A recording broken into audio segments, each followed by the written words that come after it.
Well, hello, and welcome back to another episode of Crudely Drawn Conclusions with David and Mike. We appreciate you listening, and in this episode, the last few episodes, it's been kind of dark. We have been interviewing some comedians, but we've been talking about Australian lockdowns, and we've been talking about Afghanistan and all the bombings and the maimings and the ripping away of the rights. But in this episode, we said we're not going to talk to anybody. We're just going to talk to each other, and we're going to talk about some music. We're going to talk about some movies. We're going to talk about Nirvana and the Naked Baby cover. That's apparently in the news right now, because apparently in 2021, a naked baby is just pure porn. It's just pure filth. It's not just a naked baby. It makes you think all kinds of lascivious and nasty things. Of course, that's the lawsuit that's out right now. We talked about Suicide Squad 2. Yeah, well, that's a kind of a departure from the bombings in Afghanistan and the worldwide torture and abortion and all that other stuff. Trying to lighten it up a little bit. It's getting kind of dark, kind of grim. But we do appreciate you listening to all the past episodes and to this one as well. And if you want to go over to Cup of Joe and give David Chapman $5, I'm sure he would appreciate it. And I know I keep waiting for my juicy cut of the loot. And as always, I didn't say it last episode, and I could just put it in the show notes, but Kid Quill. Man, this is a hell of a tune. 90s Kids. I'm about to turn that on, and after that plays for about 28 seconds, you're going to hear young David Chapman. As always, we appreciate it.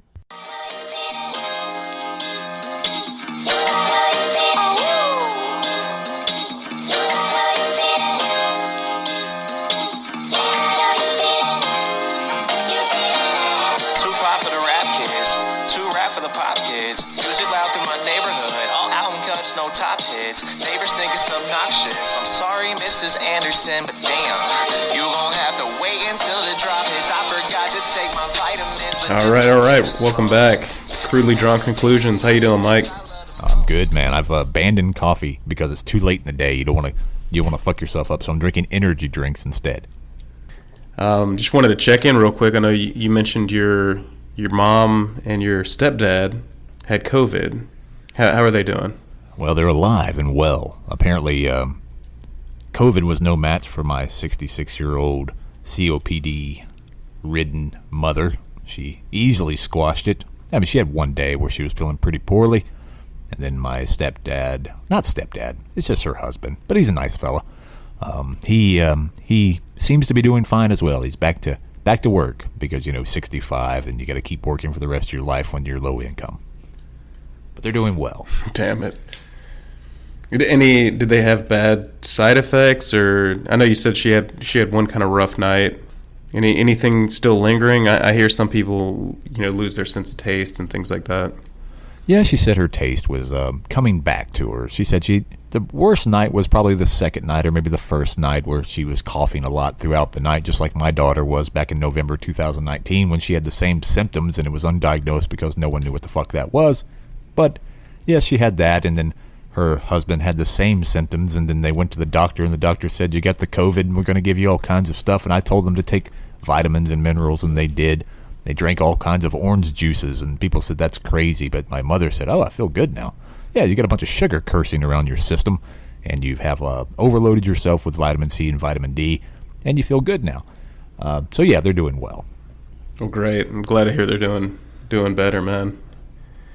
Yeah, it's always rough when you hear somebody gets it, especially when they have COPD, things like that. But yeah, good to hear that they're better. Yeah, they seem to be doing fine now, and they don't need to get their boosters just yet, as they have copious amounts of antibodies coursing through their system. That's the second time I've used the word coursing on this podcast already. And speaking of that, did you see Joe Rogan had COVID or has COVID? Of course, I've listened. I know to you're a big Joe Rogan fan. Yeah. I love him in the UFC commentary booth, and I think you listen to his podcast, and I used to listen to it more, but I don't as much anymore. But it looks like he got it. I don't know his vaccination status or anything like that, but there's been articles about him taking what is it? Well, he took a lot of things, but what's it called? Ivermectin. Okay. Yeah, anyway, you probably know a little more about this situation than I do. Well, yeah, I've been a big fan of his, actually, since News Radio back in 1996, watching News Radio with my dad sitting on the couch. and laughing our asses off, just, getting ready for the real prime time. But then he went and did Fear Factor, and I watched it then too. My dad loved that show as well because it was silly humans eating pig dicks and bathing in worms and cockroaches and things like that. And then I listened to a stand-up comedy after that because I didn't even realize he was a stand-up comic.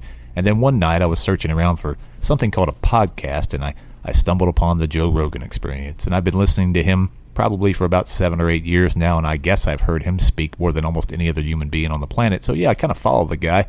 I like the guy. And he's no secret that he experiments with all kinds of chemicals because we are chemicals.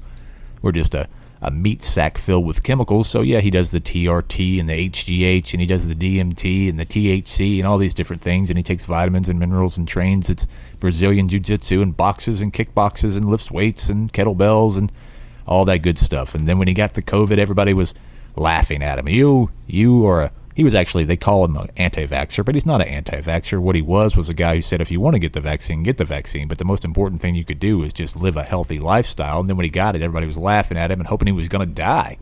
But then, he threw everything at it. He took the ivermectin, which everybody's calling a horse dewormer, which it could be used for that if you use it in significant quantities. But it's also been a therapeutic that's been on the market since the 1970s, I believe. You got to fact check me on that.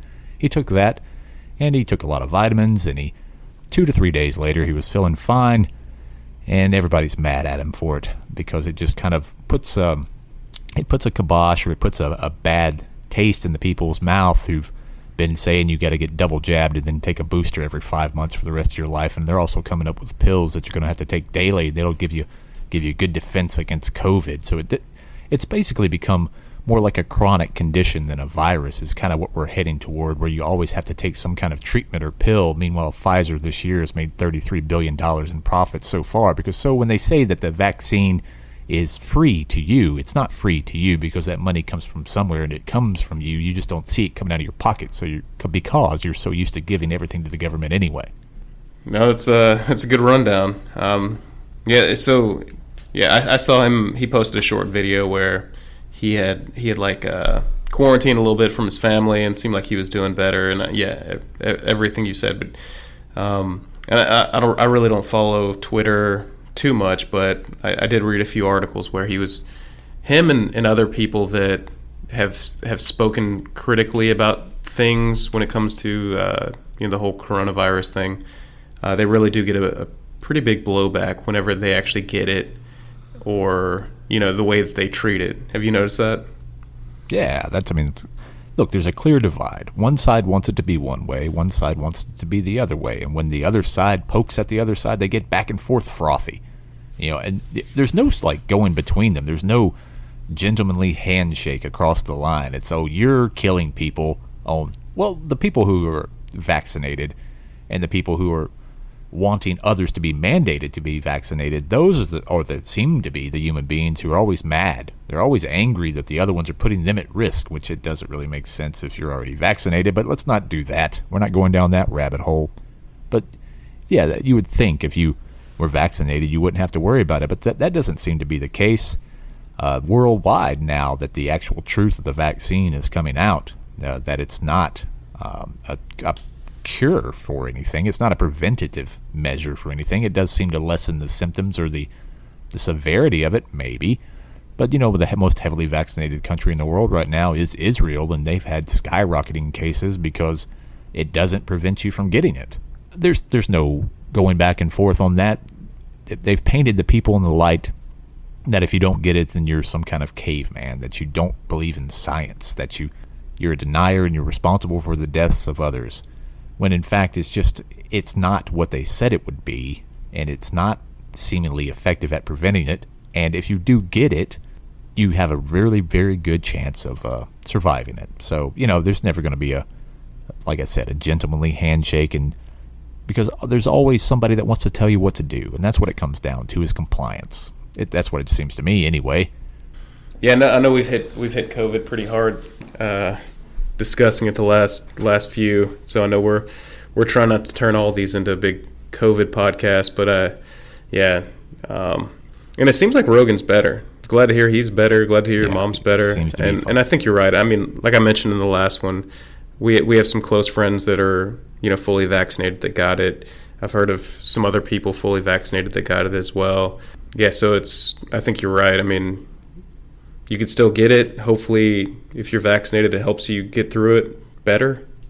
But I mean, I think it's still one of those things that, the science of it, we're figuring it out as we go. So it's still kind of, but yeah, I mean, glad to hear he's better. Glad to hear, like I said, your mom's better and all. Yeah, I'm not trying to take it down a COVID avenue. I just brought up to mind when you said the science, and we always say, one side or whatever says you have to trust the science. Well, I was just reading another story this morning, and this is going to be brief. In South Louisiana right now, there was a giant hurricane not too long ago, and everybody's clamoring for some gasoline because gasoline is what runs the modern world. At least over here in some areas of the world, it's diesel or coal or whatever it is, but it's gasoline in South Louisiana because you have generators that give you some power and give you some AC. AC is kind of important here because it's a heat index of 110 and the actual temperature is around 100 with a 85 or 90% humidity, so it's really fucking hot. So everybody's clamoring for more gasoline. And then in one story I was reading this morning, environmental groups were mad at Joe Biden because he was going to be auctioning off leases in the Gulf of Mexico, which every president does and every Secretary of the Interior does, because that's how you get the oil, which makes the gasoline. But these environmentalists were saying that the planet Earth could not handle any more leases. They couldn't possibly handle any more jabs into the crust to suck out all this oil, this brutal oil that's terrible for the environment. And then I kind of juxtapose that with the people who are actually in South Louisiana, and they've actually okayed the emergency release of oil from our reserves to increase the gasoline production due to Hurricane Ida. And so the science to those people, to bring it home, says that the Earth cannot possibly support any more oil and gas exploration. But I looked out my window, and those birds seem to be doing quite well. And of course, that's anecdotal, but those people who generally say that are people who don't live anywhere where there's any environment around them other than a man-made environment. So yes, when you get a group of people together, that's 4 or 5 million people together who are shitting on top of each other and walking down the streets into shoulder to shoulder, and you can't breathe, then yeah, that's kind of terrible. But the majority of the world is not like that. It's really not. Yeah. No, I agree with you. I mean, you definitely live in a different world than most of those people. Me, I'm in the suburbs, but a pretty populated place. I mean, if I walked outside right now, I'm going to see people. I got houses. My neighbor lives pretty close next to me, and you're out there in the middle of nowhere. Can you even see your neighbor? No, I can't see any neighbors. And if there was famously a little thing that they did the math on with 7 or 8 billion people in the world, and you could take all those people and put them comfortably in Texas. So the world is not, yes, there are gigantic population centers, but the actual Earth, the actual planet itself, is not just overrun with people. There's gigantic gaps where there are no people, and they're spread out. And the impact and the effect of our actions on the Earth can be felt, but they're felt by us and by the animals that live on the Earth. The Earth doesn't give a fuck one way or the other about us.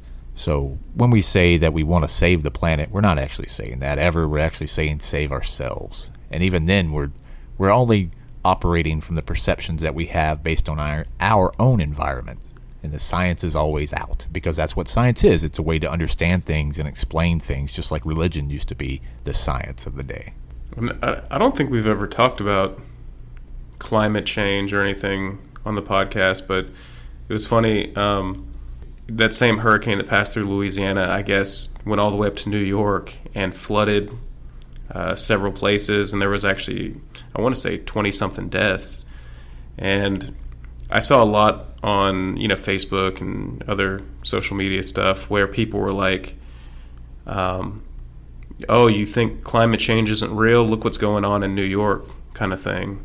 I mean, I thought that was kind of, and that always seems to happen. Anytime a place floods, it doesn't normally flood, or a place, a random place that never gets a tornado gets one.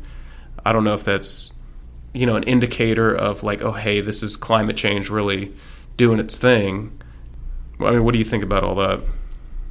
Well, I think we always paint the narrative that we want.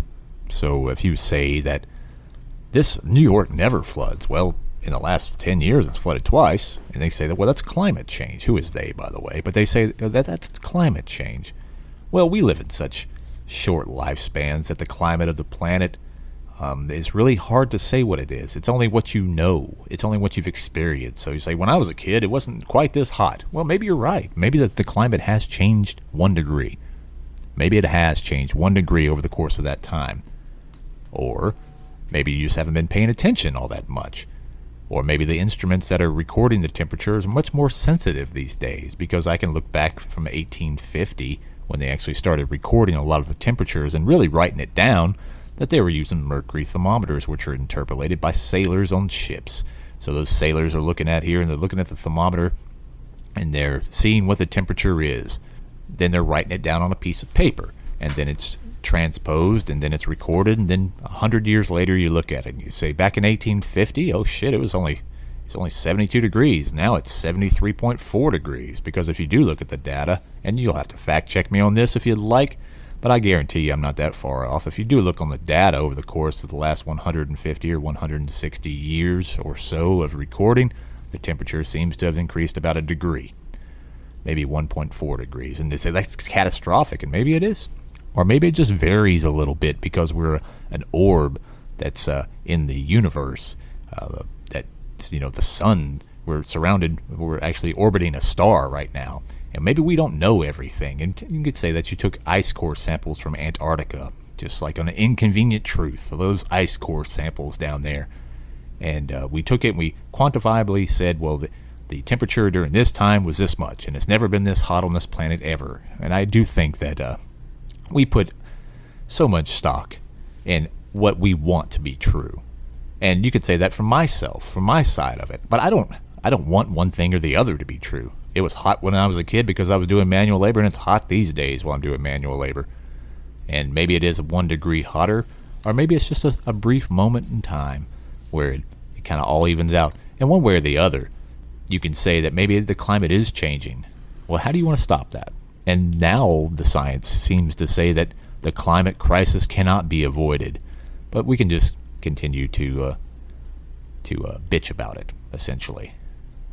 So yeah, the one side is always going to say that, I hate to say this, but why does it always have to come down to sides? It's always a side because we pick what side we want to believe, and there always seems to be just two sides of it when there can't ever just be the truth, because the truth is how you perceive things, and it's a truth to you. And I think that's what you learn as you get older and as you kind of grow, is that the truth is it's always altered, and it's always kind of formed by the person who's hearing it.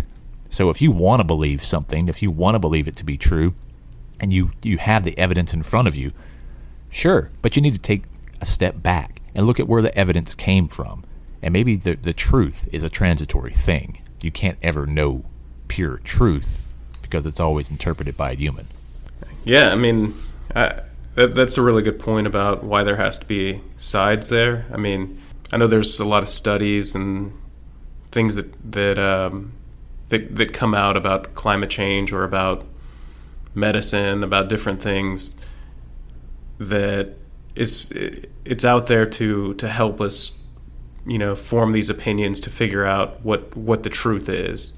And but if somebody has a question, they're potentially labeled as a denier or whatever Immediately. Instead of just, hey, we're all just trying to figure this thing out.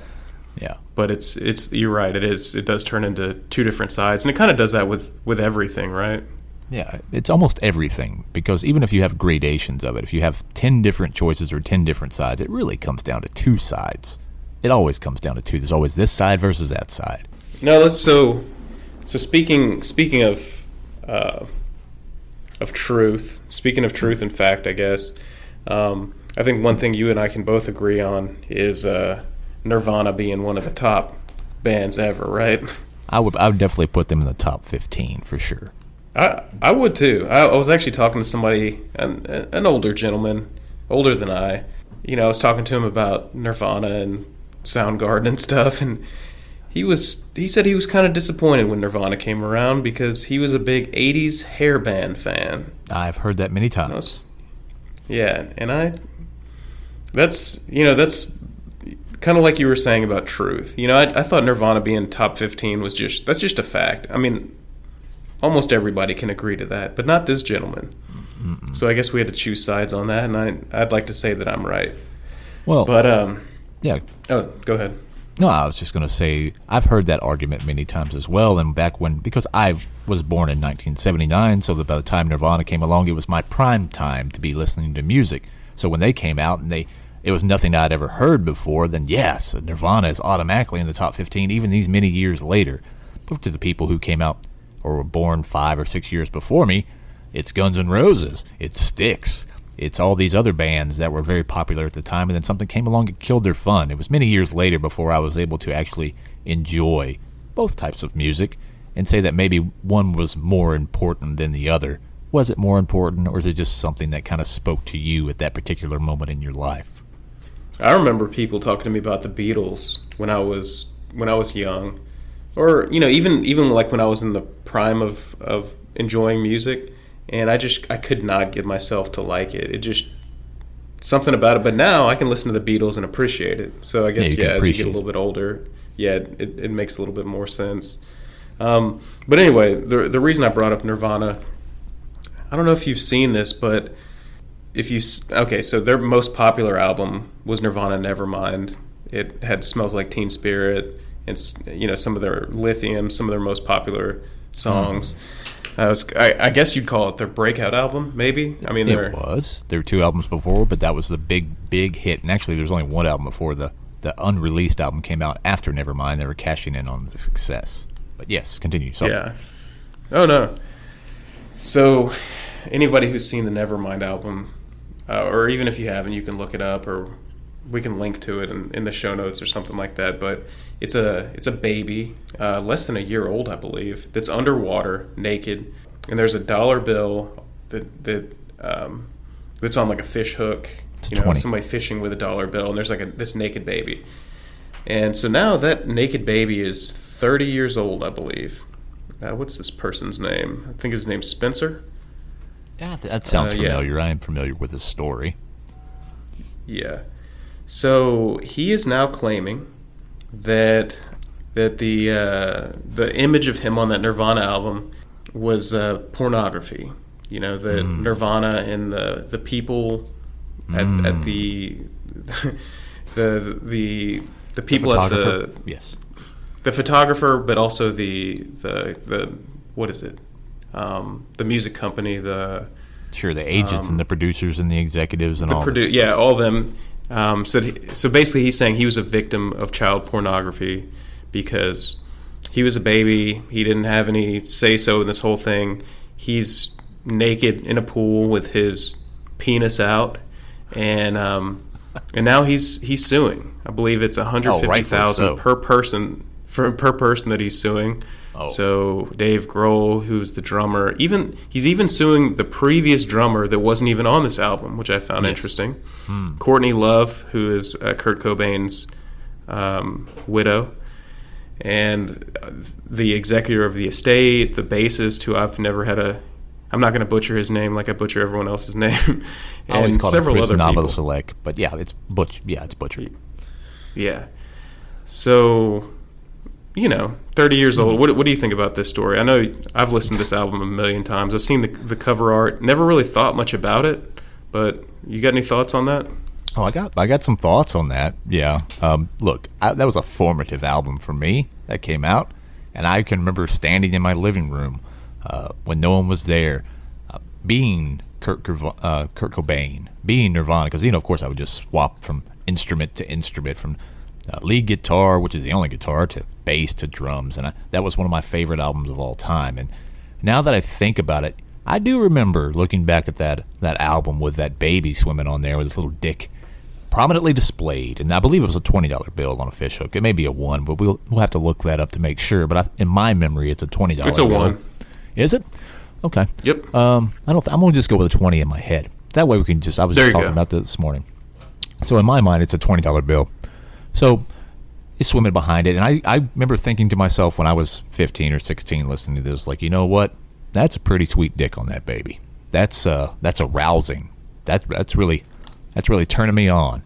And really, that's really no one spoke to you, huh? Yeah, no one said that, because that's of course was not the point of the art that was made. And for people to say that that's child pornography, yes, there might be a few people in the world who look at that baby's dick and get like rock hard erections and fuck those people, because they're defective human beings. That's your sexuality is broken, and you're not an actual working human being, and you should be murdered for that. But to look at it, to say that half the population has a dick, about half the population has a dick, and they have in fact seen dicks before. And if they grew up, if they were in fact at one time children, they probably saw their own dicks. So to say that is exploitative, and you should be compensated because you were in child pornography. First of all, it's definitely not child pornography. It's just a naked fucking baby. And we're so divorced from what it means to be a human being, we can't even look at a naked baby. Which is what society was based upon, that we all got together to make babies. And then some of them have vaginas, and some of them have dicks. And sometimes you're going to see one of those things. I wiped my daughter's ass and my son's ass until they, I don't wipe it anymore because that would be inappropriate, and I wouldn't want to do that. And I don't think they'd want that either. But when they were babies, I saw baby dick all the time. Not once did I get aroused at any time. And the people who do get aroused, they're going to get aroused no matter what. So this guy's clearly just trying to cash in and make some money, and he's just going along with the touchy-feely times that we're in, the times that are devoid of logic, that are ridiculous and absurd. But this is, yes, like you said, this is a formative piece of art in my lifetime. This is one of the most important bands of my lifetime, which to me means something. So to have this guy, and he said his name is forever associated with child pornography. I didn't know what the fucking guy's name was until he brought it up. And I still don't care what his name is. I'm going to delete it from my memory, because that art just exists as what it is, and it was definitely not child pornography in any way whatsoever. So I guess the band had to give statements and stuff like that, and apparently Kurt Cobain, when they were thinking of the album cover at the time, he had just seen a documentary on babies that were born underwater, and he actually wanted to do the cover of that. But the other bandmates and stuff thought that would be kind of too graphic or whatever, so they went with like a swimming baby instead. Mm-hmm. But I think you're right. I mean, and that's where, he's obviously trying to cash in, but it also just shows how, let's say he is being honest here, which I don't think he is. It just shows like how he's, I feel like he's just missing the point, because I don't know, man. I knew almost everybody who had that album. It was like the biggest album for a long time, and I don't think. Some people were like, "Oh, that's kind of an interesting cover," but I never heard anybody like, not even talking. No one even mentioned, "Oh man, that's a little inappropriate" or anything. It's like, "Oh, that's kind of weird." But dude, at the time, like, you bought a physical CD. So like the artwork and stuff was like, you get the CD art out or the tape art, whatever it is, like now it's just like, that's, you buy an album. I don't even know if they do artwork anymore, but I never heard any comments, even anybody saying that it was inappropriate. So it does just show he's tone deaf. And let me just read, just really quick, something that's in this lawsuit. It says that Weddle, who's the photographer, took a series of sexually graphic nude photographs of Spencer to ensure the album cover would trigger a visceral sexual response from the viewer. And I'm just like, huh? Weddle produced these sexually graphic images with the goal of enhancing and increasing the commercial success of Nirvana's Nevermind album. If that cover was on Bleach, it would have been Bleach.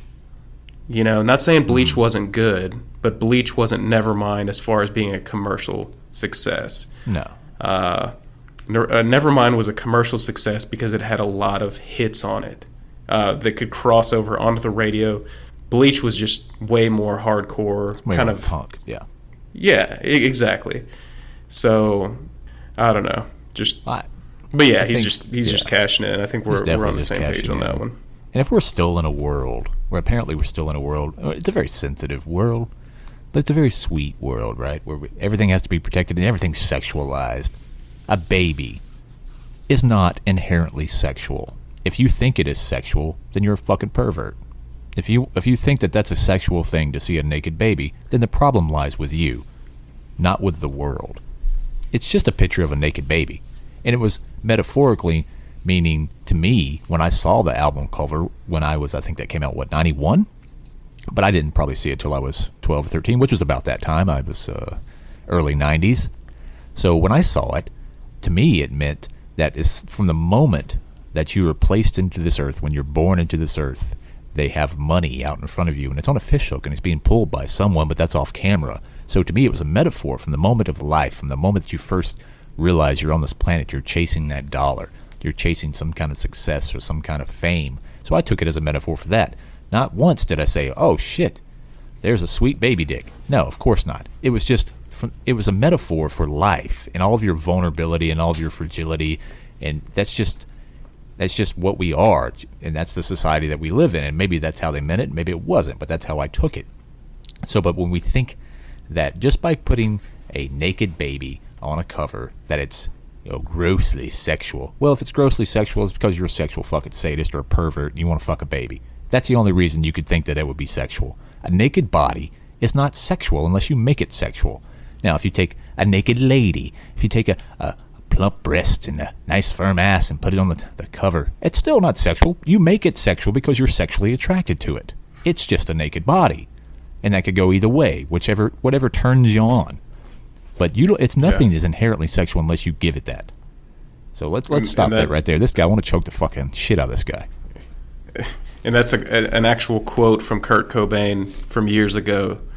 On this article that I'm reading, it says the cover did receive pushback before it was released, at which Kurt Cobain agreed to put a sticker over the album cover. But he also said, "If you're offended by this, you must be a closet pedophile."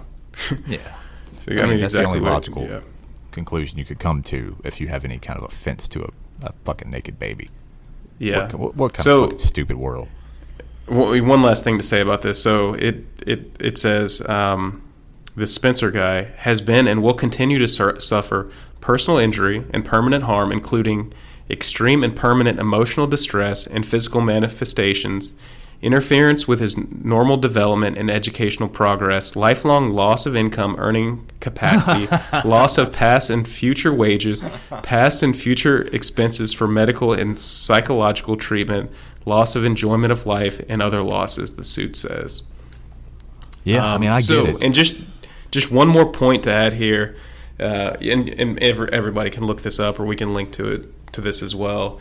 But this guy, who was virtually unknown forever, I think he had been posting on his own social media, or maybe different articles or different publications had found him over the years, and for every like 5 years or 3 years, he was actually doing like a rendition of him in a pool, not naked, but like with swim trunks on or whatever, underwater with a dollar bill. So he's been, he was kind of known for this, and he was doing his own thing over the last, 15 years. I would say that he's working through his trauma. That's not true at all. I wish Kurt Cobain, which I actually have 2 posters of Kurt Cobain right in front of me in my office, if you want to call this an office. Because I've always been a gigantic, I don't say fan. I kind of understood what he was writing. I think that's a beautiful thing about art. When a good artist comes along that you really identify, you're not really so much a fan. You just kind of think that's your friend. That's somebody that you can kind of identify with. But yes, I have that here. I wish he was alive right now so that he could hear this, and I would love to see what his reaction would be. And I hope that he died so many years ago, and there's no telling what his reaction would be now with decades upon decades of aging on top of that.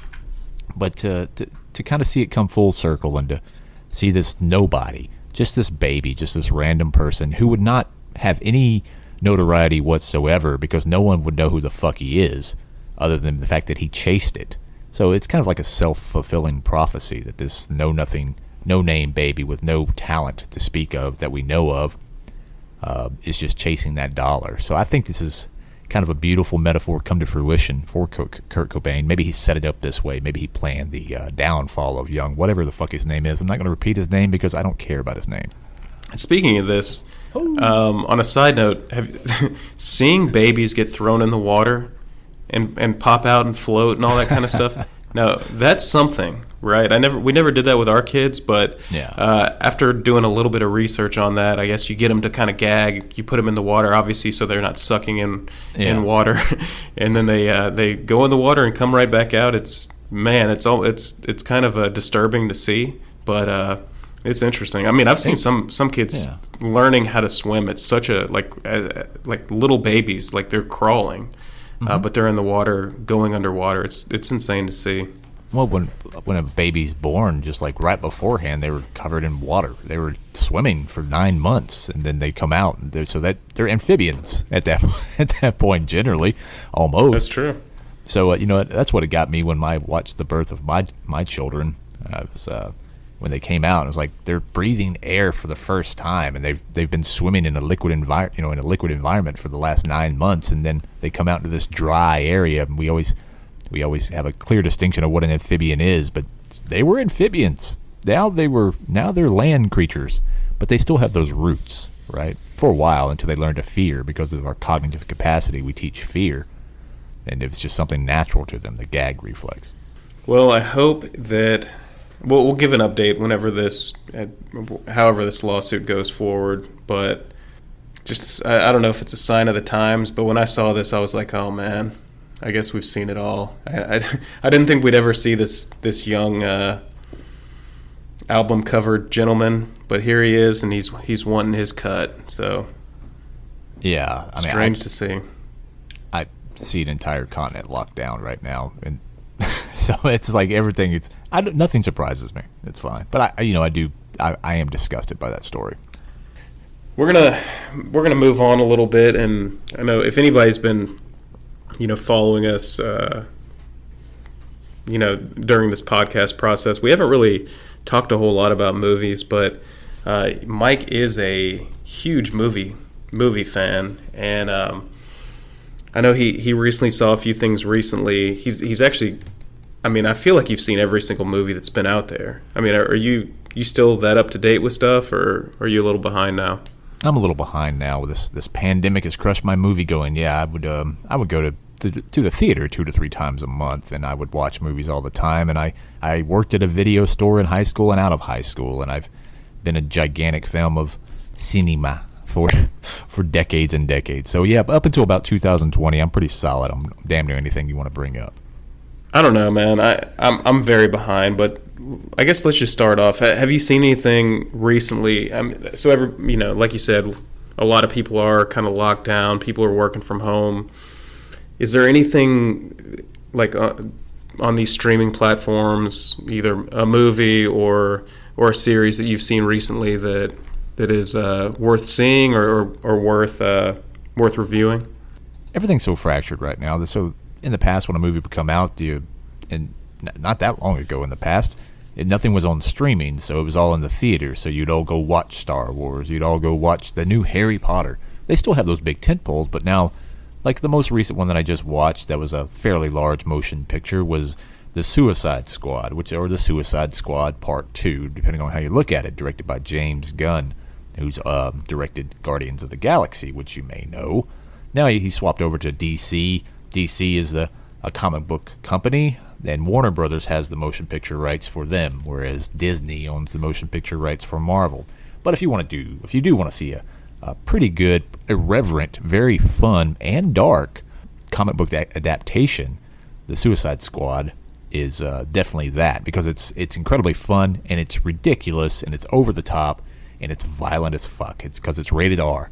And there's blood, and all kinds of sexual innuendo, and lots of tongue-in-cheek metaphors, and it's definitely well done. And if you like James Gunn and you like Guardians of the Galaxy, I would definitely go see that one. I think you'd like that one too.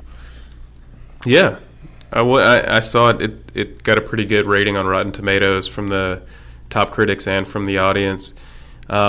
I don't know. I don't know the best kind of scale, but if you had to give this a rating out of 10, 1 to 10, 10 being the best, what do you think you'd give it? Well, rating is fun, right? Because you could say, like a movie like Apocalypse Now, if you go 1 to 10 stars, for me that'd be a 10-star movie because it's more than just entertainment. It's more than just something fun to sit down to. There's layered there. It sticks with you for the rest of your life because it's a metaphor for something else. It tells the story of something and it's deeply layered. Whereas a movie like this with the Suicide Squad with James Gunn, does it tell you anything deep or meaningful about life? It does not. But is it incredibly entertaining for 2 hours and 13 minutes or however long it is? Yes, it is.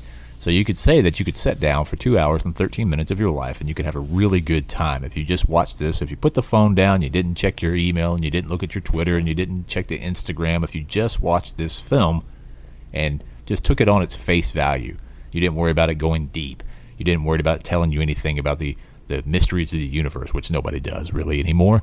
So if you just watch that, and you listen to the dialogue and the little snappy patter back and forth and the way that they did the quips and the comedy is all interwoven nicely and it's shot well and the special effects are really good and the characters do things that you don't expect them to do, which is something that you kind of miss in a lot of the Marvel Cinematic Universe or even the DC Cinematic Universe because all those characters kind of do stock things. Superman flies in and saves the day. Captain America fights the bad guys and he's set. You know what Captain America is. But with these characters, they're all small characters within the DC universe, so they can do whatever the fuck they want to, and you don't even really know who they are. So they can act in all kinds of weird ways. And John Cena, who's caught a lot of shit within the last couple of months before his apology for Taiwan, calling Taiwan a country, and he had apologized in Mandarin to China, and everybody kind of shit on him, which rightfully so, but he's trying to make a dollar.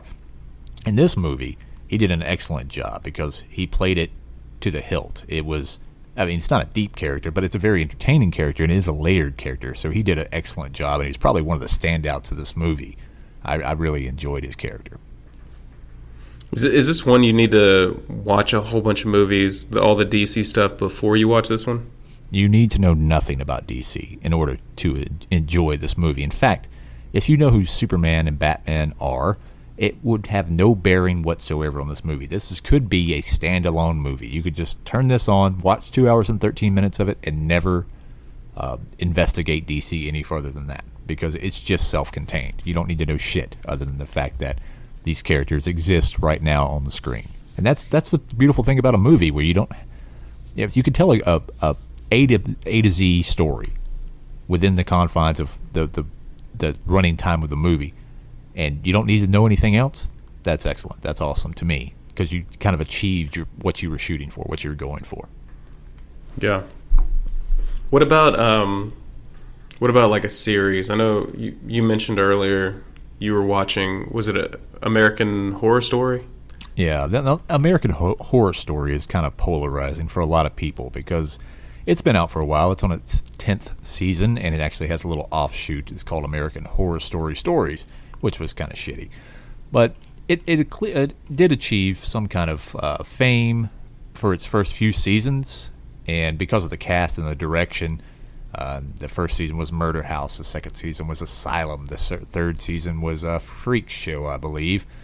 Coven, and then fourth was Freak Show, or reverse that back and forth, and then you had the Hotel with Lady Gaga was season 5. And after that, I kind of lost interest for a while. I tried to check back in. They had a season 9 was set in 1984, but they kept repeating the same tropes over and over, and it didn't really grab me anymore. And the guy who created it's a very woke kind of screenplay or teleplay, however you want to put it.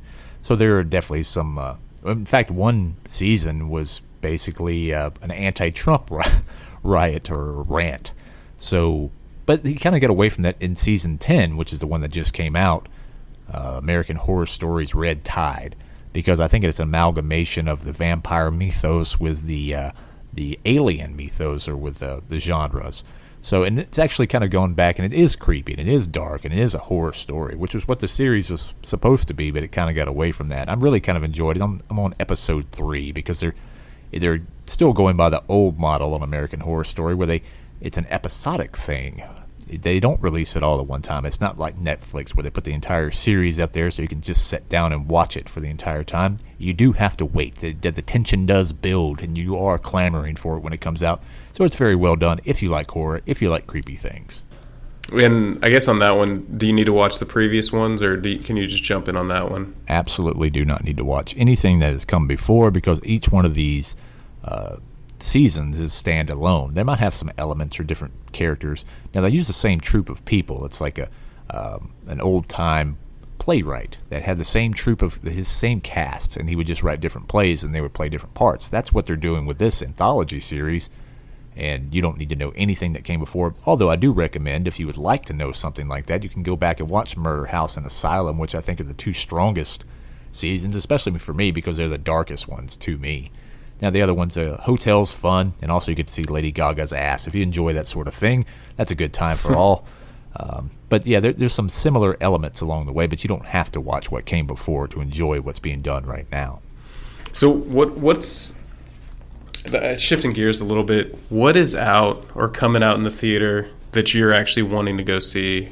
I've heard people talking about Candyman, and my kids for a little bit were interested in good old Jungle Cruise, and there's old what is it, Matt Damon's in Stillwater and stuff like that. Anything worth seeing, you think, or that you're wanting to see? Yeah, I don't know if it's just the time or maybe just me aging, but nothing is really grabbing me. There's a couple that I wanted to go see. I wanted to go see Old by M. Night Shyamalan. He, is a guy who did Signs and The Sixth Sense, because, he became famous for that twist ending and just creepy stories, stuff that's not like mainstream Hollywood stuff, where there's not a superhero, there's not an action hero. It's like you don't know what the fuck's going on. And he had some blunders. Some of his movies have not been the best in the world, but some of his movies are really hit, are really, really well done, but I didn't go see it. But now, out right now, Candyman, like you said, but I watched Candyman back in the 90s. I get it. I don't think that really warranted a sequel, other than the fact that it was very easy to make and it didn't cost a lot of money, and a nostalgia effect. So he's one of the pantheon of, he's up there with Freddy and Jason and Michael Myers and Pinhead, all these horror icons that have been out there for years. Candyman's in there too. He's on the poster. I actually have one of his posters on my wall as well along with all the other horror movie guys, because I am a big horror movie guy, but I don't really care for Candyman that much, because I get it. I've seen the story. Now, there is a couple movies coming out that I really do want to see, but they've been pushed back. One of them by Paramount, Jackass number 4. Yes, Jackass number 4. The boys are back. The 50-year-old men are back to fall down and get thrown over things. And I just like the fact that they realize that they are 45-year-old to 50-year-old men who are still doing this and still enjoying it. They're just, their bodies are aging around them. And yes, maybe their perceptions have changed somewhat of the world around them, but they are ostensibly the same people they were, but the carapace that can encapsulates them is degrading. And they seem to be having a great time. It was going to be coming out in October 22nd, but I think it's been pushed back to February of 2022 due to the worldwide pandemic. I wanted to see that one.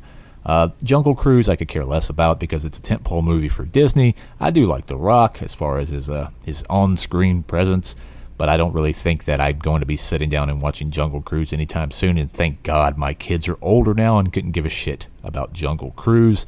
They have Don't Breathe 2 that's out in theaters right now. Don't Breathe 1 was kind of a piece of shit, so I don't really think I'm going to be going to see Don't Breathe Part 2, because it's about a blind guy in Part 1 who was holding someone captive down in his basement and artificially inseminating them, and then these 2 robbers break into his house, but he's a badass blind guy, and 2 or 3 robbers. I think they had to give him enough victims to kill. So I don't really see continuing that story, because I didn't give a shit about it the first time. There's Ryan Reynolds. He's out right now with Free Guy, where he plays an NPC in a online video game. You know what an NPC is? No. It's basically means non-playable character, because his character doesn't realize that he's just a character. And I haven't investigated it further, and I probably will watch that at some point, because it'll just be another fun movie. But I don't think there's anything right now out there that's really grabbing me by the jugular that I want to see. Other than that, we did speak about Nobody earlier, and that's actually a very good movie. And that's streaming? Nobody?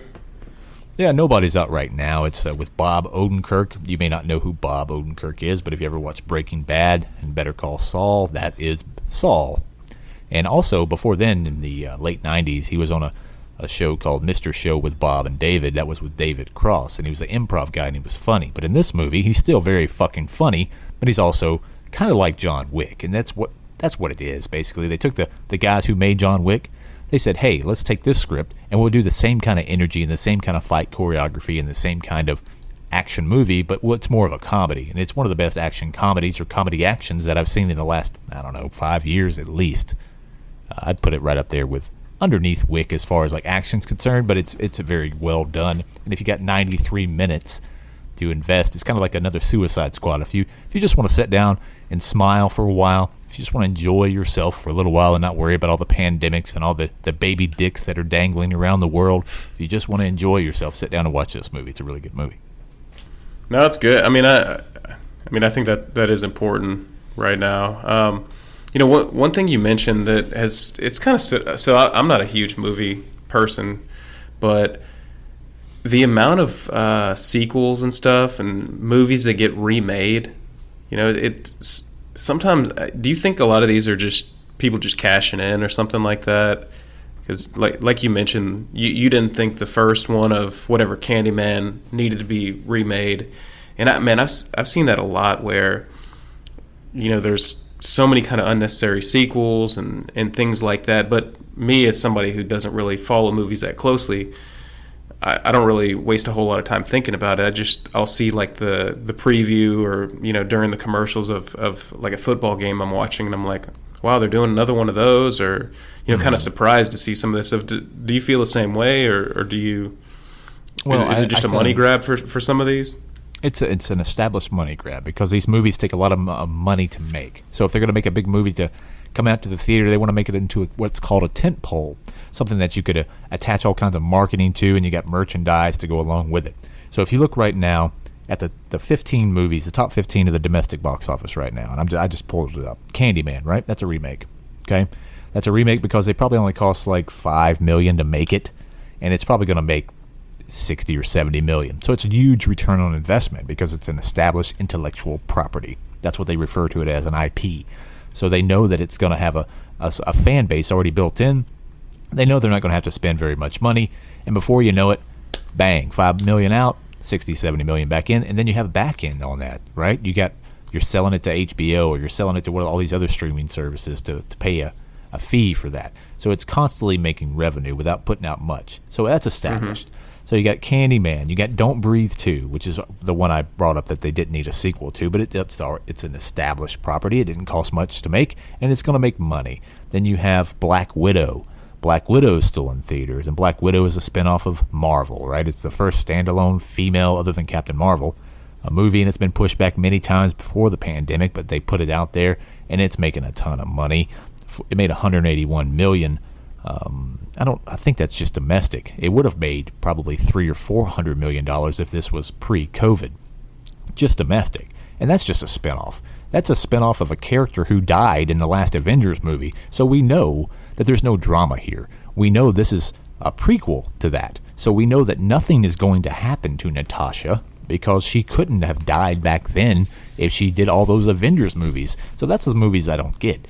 Prequels on characters that I barely cared about in the first place are clearly just made to make some money. And for the people who made that, God bless you. If you enjoyed it, if you put your passion and your art into that, and you made what you thought was a great piece of art, cool. But it's definitely, to me, just a money grab because all the drama's been taken out of it.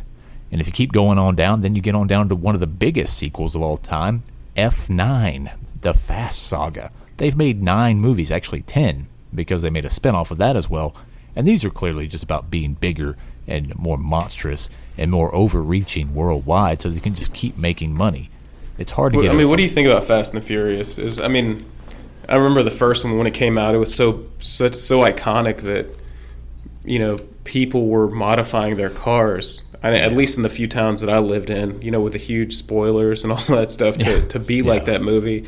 And yeah, they're still making them. I guess they're hugely successful still, right, when they come out? Yeah, they're incredibly successful. It was actually The first one made, I think, about 141 million, which was in the early 2000s or late 90s. I can't remember the exact year. It might have been 2001, but it made a ton of money. And the second one only made about half that, which was about what they expected it to make, because they were thinking to themselves, probably we'll make 2 or 3 of these, cash in on that, and then we'll go on about a merry way. Then the third one came out. It only made about less than that.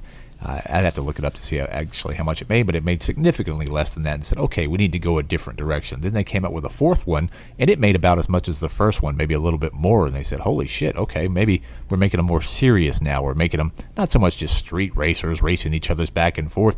We have to make some kind of plot line to go along with it. Then the fifth one came out, and they put The Rock in it, and it made a fuck ton of money, because it was now a heist job pretty much around the world, and I think that one was set in Brazil or Buenos Aires, somewhere in South America, and it had international appeal. They learned to market to different countries. And then the sixth one came out, and it was made tons of money because it was even more lavish and over the top and big high scale. Then the seventh one came out, and I believe that's when Paul Walker died beforehand or during the making of it, and that one made over $1 billion, $1.3 billion worldwide. The next one took a little step back, and then Hobbs and Shaw was released and made 750, 800 million just based on star power and franchise power. So yes, they could put a ton of money into it. They're going to get a ton of money back. And this one, I think, has made about 600 million. It would have made probably over $1 billion with no COVID. But yes, what they've done is they've just taken ostensibly a street racing movie and turned it into one of the biggest heist movies, or one of the biggest gigantic action tentpoles in the world. I don't particularly like them that much. But if you want to sit down and not think about anything and just watch shit explode and people jump out of airplanes in cars with parachutes on them, this is your motion picture to go to. Yeah, and so do you think that, and this might be just trying to oversimplify some of this stuff, but and I know they don't have to choose between being a huge commercial success and being like an Oscar-nominated movie, but do you think a lot of these directors and actors, are they even, I mean, because like you said, they're working out this formula. Okay, if we put The Rock in it and we still got the Fast and Furious, I mean, it's a formula where, okay, we do enough of this, we're going to get eyeballs on us. Yeah, we might not win a Golden Globe, but who cares? I mean, do you think anybody cares about winning Golden Globes and Oscars anymore? Oh, yeah, I think they definitely do. They still definitely do. But they know different motion pictures are not going to be even suited for that. They know, if they put a little art house movie with Meryl Streep in it, and it's set in England in 1812, and it's got some period pieces, they know that they're going to put that up and they're going to promote that for their Oscar run. Now, some of the glaring exceptions to that, or Lord of the Rings, Return of the King, which was one of the biggest movies of all time, and it still holds up. It still made over $1 billion, and that was released in like 1999, but it won 11 or 12 Oscars. And The Joker just here recently, he won for Best Actor, Joaquin Phoenix, and that made over $1 billion on a budget of $60 million. And no one would have thought that would have been really, that gigantic of a movie, but because that had cross-market appeal. But by and large, when you make Top Gun Maverick, like Tom Cruise just did, and it's going to be released next year in 2022, you're not going for an Oscar on that one. You're trying to make some money and just a fun action movie that has broad market appeal so that you can make money. So yeah, but they finance movies that's going to get them prestige, and then they finance movies that are going to pay the bills. And those things are generally not the same, but sometimes there is some crossover. And speaking of the Oscars, Golden Globes and stuff, I don't know if you're as up to date on movies as you used to be, but is there, from what you've seen that's been out so far, do you kind of already have an idea what's going to be in the running? Oh, God, no. Like I said, this year I haven't really paid attention. The first year in my adult life, or since I was probably 14 years old, that I don't know every movie that's not Oscar nominated or Golden Globe nominated. But I'll do a little research on that, and I might even watch a few of them. I'll take that big leap if I get the time, and maybe we can do a follow-up on that one. But I haven't really been paying attention this year just because there's so much other stuff going on. I mean, we got Texas abortion bans, and that's been pretty much on my mind constantly, and I can't even think about the motion picture industry most days with all the different things going on around the world. I got to unplug from all this fucking news, which is basically just entertainment too, because it's always it's always designed to get eyeballs on it. It's not designed to tell you anything. So yeah, I think I do need to retreat back to the fantasy land that I've lived in for most of my life.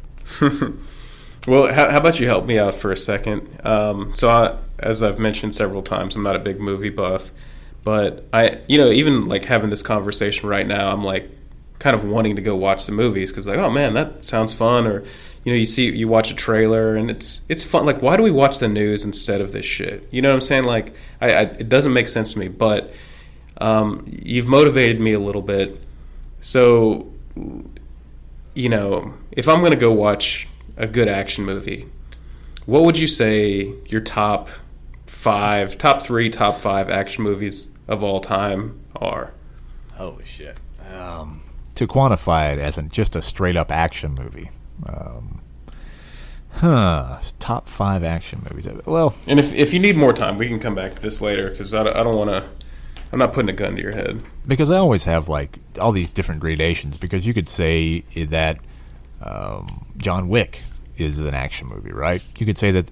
Does that go in my top 5 of all time? I don't know if it can go. I would have to think about this. Fuck you on the Rocky 2, okay? Rocky. There's only one Rocky worth watching. That's Rocky 4 because it's like pure red, white, and blue Americana. It's. I've only seen the first one. I'm still waiting to see number 2, which maybe I'll do that soon. Well, Rocky number 1 actually won an Oscar for best screenplay. It was written by Sylvester Stallone. Not everybody knows that. And it was probably the best movie out of the bunch. But the most fun movie out of the bunch to me is definitely Rocky 4 with Ivan Drago. And the USA versus the communist. And then at the end... You haven't watched Rocky 4? You seriously haven't watched Rocky 4? I need to. I think it's recorded at home. But I need to watch number 2. And then... but yeah. Look, like I said, this conversation's motivated me to get back on it because for a while I wasn't a movie fan at all. All I watched growing up was sports. Any sports that was on, I was watching. And it's kind of funny because I've watched a lot of great games, but movies really stick with you. Like I have no idea who won. Did I take anything from Ball State versus East Carolina, like 10 years ago? No. And I could have spent that time watching a movie that maybe would have stuck with me, but, that's neither here nor there. Okay, as far as like your top 5 action films, I'm definitely gonna sit down and I'm gonna make this because I don't want to butcher this right off the top of my head. I mean, I could give you a bunch of them, but then I would pick it apart because anytime you start looking at art, because movie is art, even if it's a bad art, it's still art. So that's why it sticks with you, because when you watch a movie, there might be one quote in that movie that sticks with you, that goes into your lexicon, that becomes a go-to phrase for you. A lot of my, the way that I speak and the way that I it shapes the way you think on some things. I can tell you, I almost sound like Trump there. Let me tell you, I can tell you that, the movie Friday, which is a throwaway comedy from the 90s, a lot of those little aphorisms that they used in Friday stuck with me for the last 25 or 30 years. Pulp Fiction's another one like that. They stick with you. It just resonates with you for some reason. And so, but as far as the action movies on our follow-up episode, I'm going to definitely give you a top 5 action movies. But if you haven't seen Rocky 4, I want you to just abandon Rocky 2, abandon Rocky 3, because Rocky 3 has Mr. T and Hulk Hogan in it. There's no reason to watch Clubber Lang battling Rocky Balboa. It's a pretty stock story, but it actually is a story of Ronda Rousey. If you watch that movie, you'll see some parallels with Ronda Rousey and what happened to her, except for the end of it, because she goes a different direction. But if you watch Rocky 4, you can see pretty much how the 80s in America existed.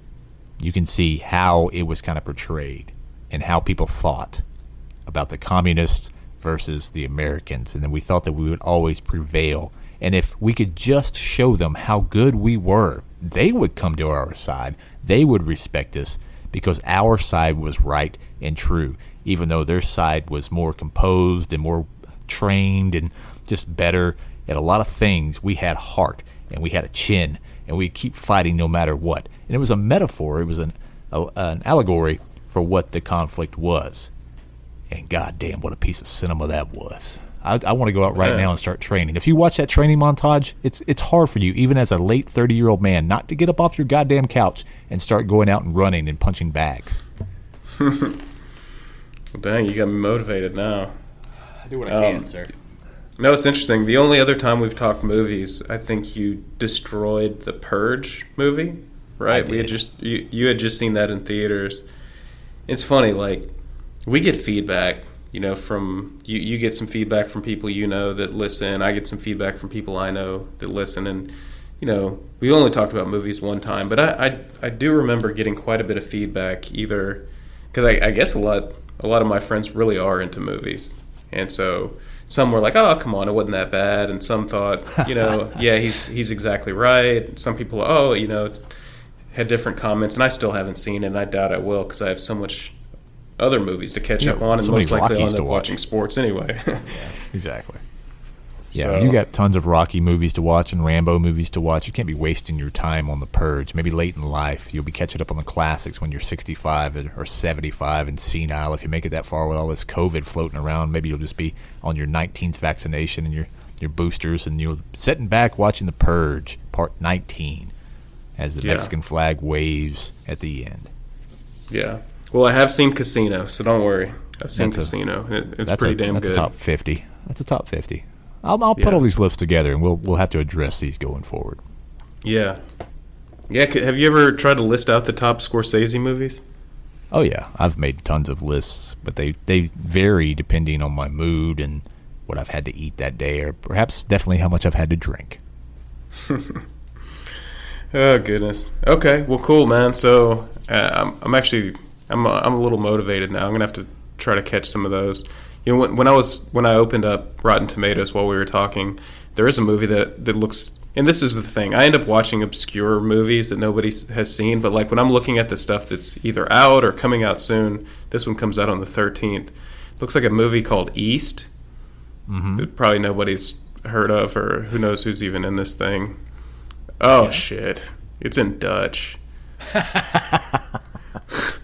But it's about the post-World War II Indonesian War of Independence. I'm like, that looks fun. That looks interesting. David. I know. I need to go see Jungle Cruise. Or Candyman. What are you doing here? Trying to learn something about history through a major motion picture? No, you need to watch The Rock. That's where I always go wrong. It's in fucking Dutch. That's not a movie unless it's an American. Got to be an American speak. That's true. American talk. That's the only movie that matters. Yeah. All right, man. Well, I appreciate it. I'll have to catch up on those, and you work on that list and get back to us. I definitely will. Good talking to you. All right. Sounds good. I'll talk to you later.